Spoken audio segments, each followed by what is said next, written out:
Alors, suite à cet entraînement de force et souplesse, j'ai avec moi Julie Lemaire, chiropraticienne de la Polyclinique du Lac, qui va venir nous expliquer aussi pourquoi le six-pack n'est pas obligatoire pour avoir des abdos forts et qu'on n'est pas obligé non plus de faire un grand écart pour être considéré flexible.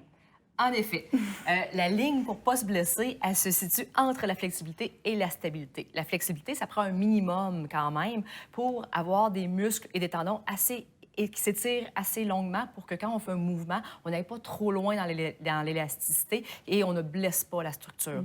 Donc, c'est quand même important une flexibilité, mais pas obligé d'aller justement jusqu'au grand écart pour que ça soit efficace. Ce qui est super important, encore un petit peu plus que la flexibilité, tant qu'à moi, c'est la stabilité. La stabilité, on le disait, les gens pensent que c'est un gros six-pack, tout ça. Les muscles abdominaux, c'est 4 couches de muscles. Le six-pack, c'est les muscles les plus superficiels. C'est pas les plus importants. Ils sont très esthétiques, mais c'est pas ça qui sert à la stabilité. C'est vraiment les autres en dessous. Donc, les obliques, le transverse, le plancher pelvien qui sont très importants à travailler. Puis quand on parle de stabilité du tronc, le tronc, c'est pas juste les abdominaux, c'est les épaules, c'est les hanches aussi, qui sont en fait les ancrages de nos bras et de nos jambes. Donc, les épaules, c'est très important de travailler les muscles qui sont en arrière de l'épaule, justement, parce que ceux devant, on les travaille déjà beaucoup avec tout l'ordinateur, le travail qu'on fait, la cuisine. On est toujours en train de travailler nos pectoraux, très peu derrière. Donc, c'est important dans l'entraînement d'aller travailler derrière pour stabiliser nos épaules puis les ramener à la bonne place. Même chose aussi au niveau des hanches. Les hanches, dans le fond, on sous-estime souvent l'importance des muscles fessiers et tout ça. C'est ce qui fait que notre jambe est bien alignée. Si nos fessiers ne sont pas stables, souvent notre genou va rentrer par l'intérieur, notre pied va verser.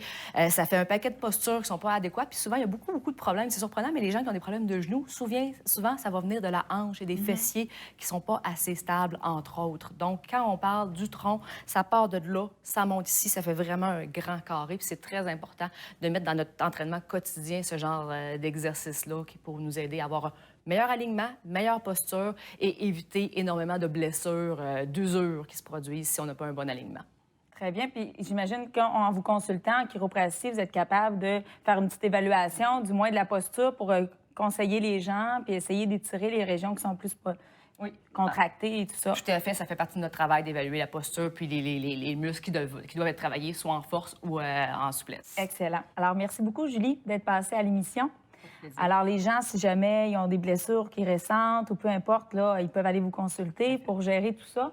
Des exercices de stabilité et de flexibilité, on en a proposé aujourd'hui. Donc, vous avez maintenant des idées pour vous aider à la maison. La semaine prochaine, on va faire un entraînement de couple.